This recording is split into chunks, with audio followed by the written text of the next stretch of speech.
Hello there. Welcome to Talking Europe on France 24. You join us at the European Parliament in Brussels, where MEPs have been turning up the heat and throwing some shade as they question the nominees for the next batch of European commissioners. And there have been claims from some corners of political games being played rather than true scrutiny being doled out. So what's the truth?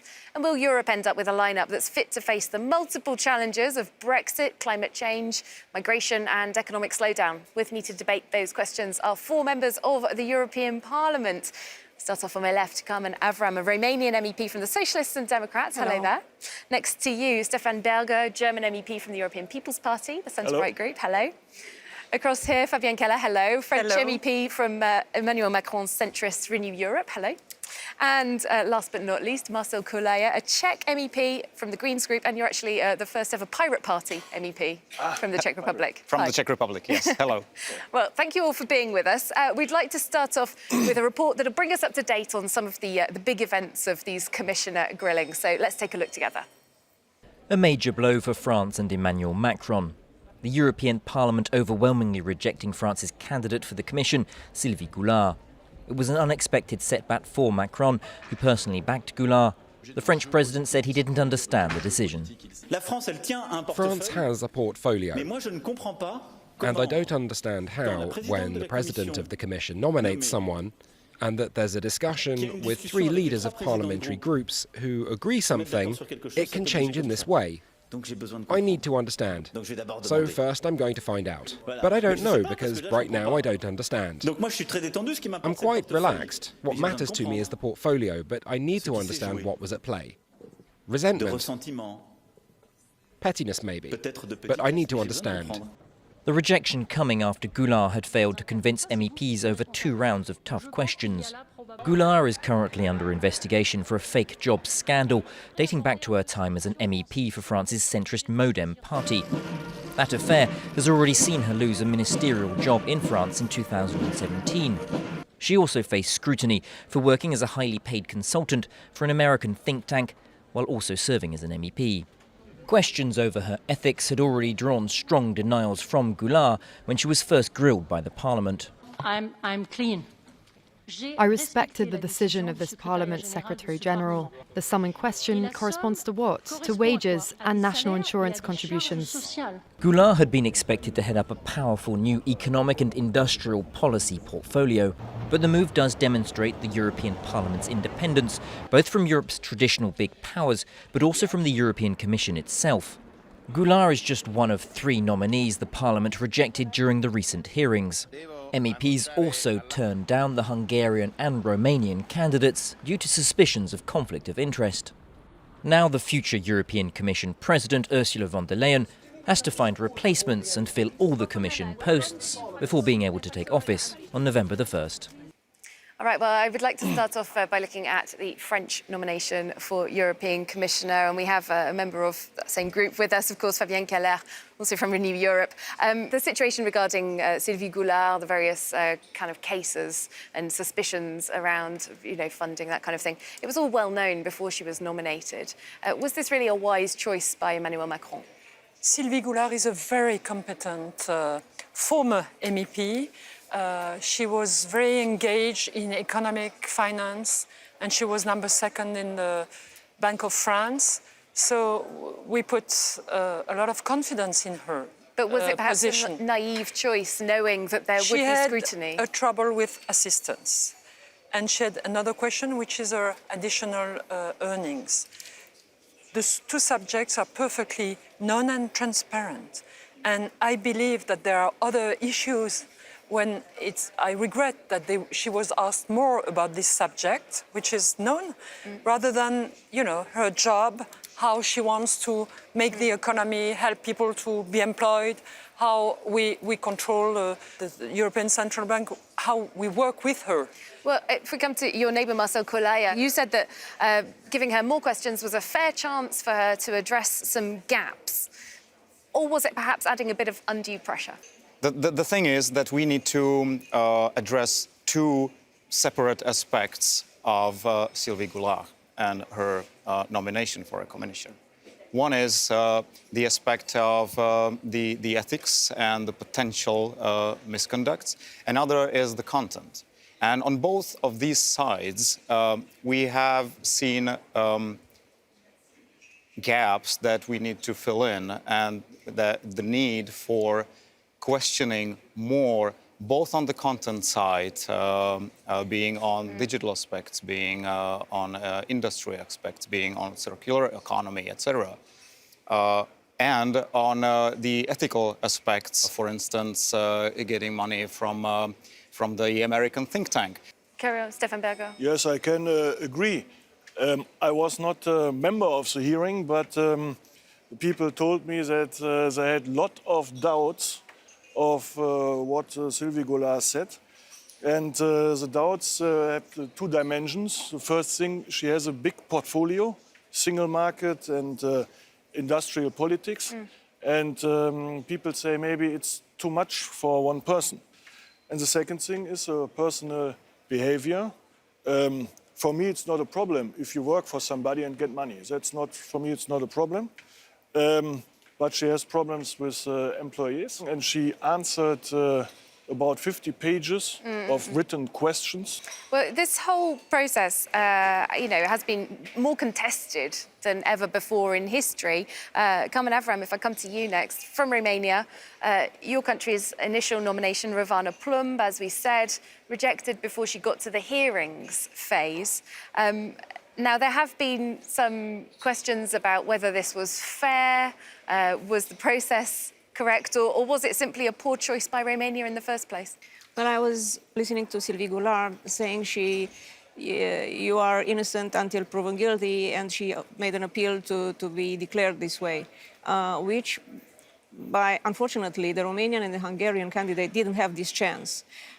Even more than this, Rovana Plumb came to the second hearing of the jury commission with an official paper saying that her potential conflict of interest was settled. They didn't even look at the documents. So I think it was a bit of a double standard, not only in this case, but we also saw, I think it was the biggest number of designated commissioners with problems, that they said. They were asking for more documents to be investigated, and out of these 10 commissioner designates, we have, like, for instance, the Commissioner for Economy, who has bonds to very big companies, including Amazon. We have another commissioner, the Spanish one, who has 500,000 bonds in different companies. We have the Austrian, who has also bonds, and they were not rejected. They were not asked to leave. Why do you think then it was the Romanian-Hungarian candidates?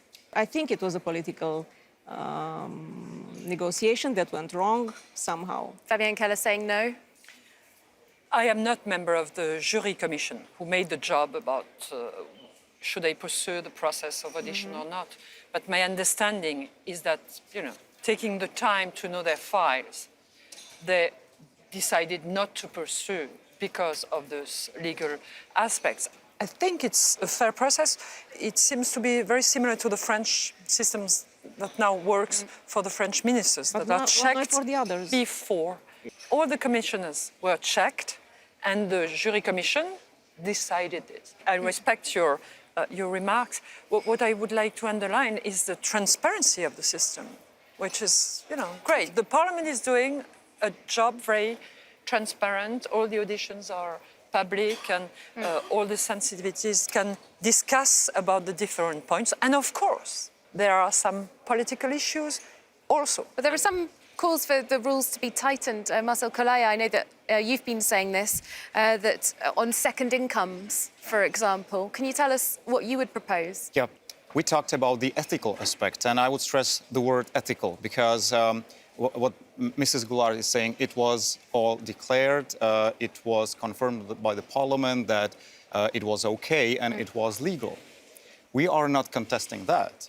The question is, if it's ethical to earn 10,000 euros per month as a side job, while knowing that being an MEP is a full-time job that takes a lot of time. Like, I personally have days when I come to the office at 7 and then I leave at 11 p.m. Well, Stefan Berger, there certainly is all the travelling involved as well. But you said just before it's not a problem for you if people are working somewhere else and getting money?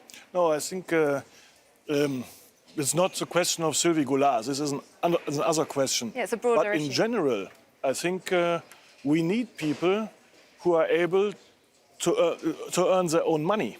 Yeah, and I think we need more people in politics which have a job, which can make their own money. Well, MEPs do get paid for doing the work of MEPs. Yes, of course. As you all know. Yes, of course. But you did something before, and maybe you cannot stop it in time. And so it is a complicated question. And so you cannot say everybody has to stop when he goes into the European Parliament. That's not okay. 27 months is probably a long time to stop an ongoing job. That's one thing. And another thing is, as I pointed out, being an MEP is a full-time job and it takes a lot of time. So the question is, what is the added value? And I think that's fair to ask Mrs. Goulard about that. Okay. What is the added value to deliver to get 10,000 euros per month, given that there probably was not too much time? And I can say, from my perspective, she was a devoted MEP at that time. She was not slacking. She was really working hard. Yeah, I wanted to make that point. She is well known as a very active MEP, very involved in different directives or rules and very involved in the economic development. This is why also I think it's not fair to say the subject she has to master is too wide. No, because it's important also to have dynamics between economy and financial rules, and it's a global policy, and she's able to manage this. She showed in the past that she's able to work a lot. Yeah, but I think concerning side remuneration, I think you asked a lot of questions in the Commission. You have the facts. Now it's getting more to a political subject, unfortunately. But maybe one thing, I'm a fan of politicians who can earn money, but in the case of Sylvie Goulard, she has to declare why she got the money. What had she done for this money in this time? I think she answered in the Commission. This is a very, very important question. And I think it's an American think tank. So I think it's a little bit of conflict of interest there. Because the fact that it's American? The fact that it's a think tank and it's outside EU. So it could be. So would you also support the rules being tightened on the kinds of second income people can have? I would say the rules have to be tightened, and I think there's also the need of an independent panel that should judge. Not MEPs. Yeah, because if you're inside the European Parliament, this is policy. This is politics. We all do politics here. It's not breaking news that there are negotiations and political fights and political deals inside the Parliament. So if you have to have a completely clean commission, then I think you need an outside panel to investigate, to look at the documents, and to decide in the end. And that's certainly been proposed by other MEPs as well, including Stéphane Séjourné from your group, Fabienne Keller.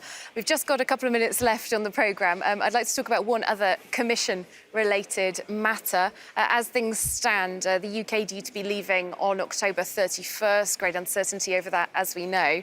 The UK hasn't proposed a commissioner because of that reason. However, there has been suggestion in the United Kingdom from a Conservative Party MP, for example, Steve Baker, who wrote in the Telegraph newspaper that Boris Johnson should send Nigel Farage, a current MEP, a Brexit Party founder, as a candidate for commissioner, with the express intention of torpedoing EU business from the inside. What do you make of this suggestion?